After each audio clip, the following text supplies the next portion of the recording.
Sefydlwyd chwarel Llechi diddorwig fel menter fasnachol yn yr 1780au. Erbyn troad yr 20fed ganrif, hwn oedd yr ail chwarel mwyaf yn y byd. Erbyn diwedd y 1860au, cyflogwyd dros 2500 o ddynion yn y chwarel. Roedd yr anhelaeth ohonynt yn byw yn y pentrefi cyfagos. Ond yn wreiddiol, nid o'r Llanberis yn un ohonynt. Ac oni bai am dyfodiad yr eilffordd yn 1869, pur amlwg byddai pentref wedi tyfu o gwbl. Enw greiddiol ar y pentref ifanc oedd Coed y Ddôl. Tyfodd i fod yn bentref mawr yn gyflym yn ystod y 1870au'n arbennig.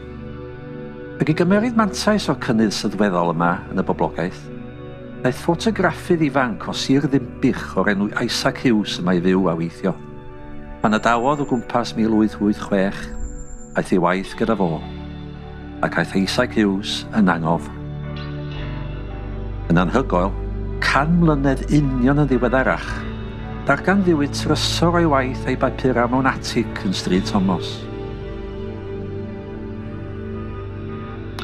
Daeth yn amlwg mai Issac Hughes oedd y ffotograffydd cyntaf i dreulio amser gyda chwarelwyr yn un Norwig. Trwy gydol y 1870au a'r 1880au, croniclodd y chwarelwyr wrth ei gwaith.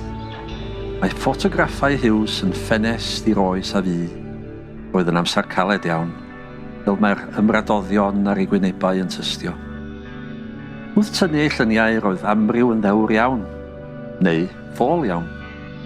O dro i dro i gadw'r ddynion yn llonydd, byddai Hughes yn gofyn iddynt eistedd ar bareli o powdwr gwn. Roedd nifer o chwarelwyr yn ddynion hen, ac yn parhau i weithio hyd at ei 70au, ond roedd amryw yn dechrau y gyrfaodd yn hogiau ifanc 11 neu 12 oed, ac yn dysgu grefftau oedd tadau neu ywyrthrod, i gyd er mwyn dod â ceiniog neu ddau ychwanegol i'r cartref. Sefydlodd Issac Hughes stiwdio yn Llanberis a treuliodd sawl blwyddyn yn tynnu lluniau'r cenedlaeth gyntaf o bobl i fyw yno. Arloeswyr oedd rhain, ac ymgynefinwyr. Mae nifer o fenywod yn gwisgo ffrogiau Galeri yn y casgliad. Sawl un wedi colli gwyr yn y chwarel. Iddyn nhw, roedd cael 2 benlluning ynghyd yn fwydyr caled iawn. Eu gobaith oedd cael digon o feibion iddynt fynd ati i weithio yn y chwarel. Yn bennaf, rhedeg y cartref oedd swyddogaeth y merchaid. Yng nghyfnod Issac Hughes, roedd yr unig fenywod i weithio yn y chwarel yn gyfalu y cleifion yn ysbytu'r chwarel. Ddarganfuwyd bell dros 150 o bortreadau yng nghasgliad Issac Hughes. Trwy ymchwil manwl, mae wedi bod yn bosib hyd yn oed enwi rai ohonynt. Dyma Richard Hughes, fferyllydd a phregethwr lleug. Enwyd Ponciau ar ei ôl. Credir mai G. Tecwyn Parry yw hwn, gweinidog methodistaidd, awdur ac nôl y sôn, un llawn ffraethineb. Dyma Elizabeth Hughes yn faban 4 mis oed.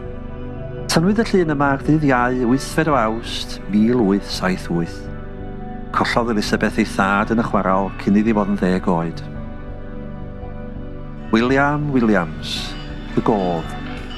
Safai o faint yn y man a'r lle yma a stryd Ceunant. Yr anhelaeth o'r bobl yn y casgliad yn ddienw, ond maent i gyd yn leisiau o gorffennol. I nifer o bobl sydd yn byw yn Llanberis ac y ffiniau heddiw, eu cyndeidiau a'i neiniau sydd yn lluniau Issac Hughes. Mae sawl cenedlaeth wedi mynd a dod ers y dyddiau rheini. Ceiwyd y chwarel yn 1969, ond mae pentref wedi darganfod ffurfiau wahanol i'w gynnal. Twristiaeth, treftadaeth, masnach, cymudo. Ond ni fyddai Llanberis yma oni bai am y bobl, aeth Issac Hughes ati i bortreadu.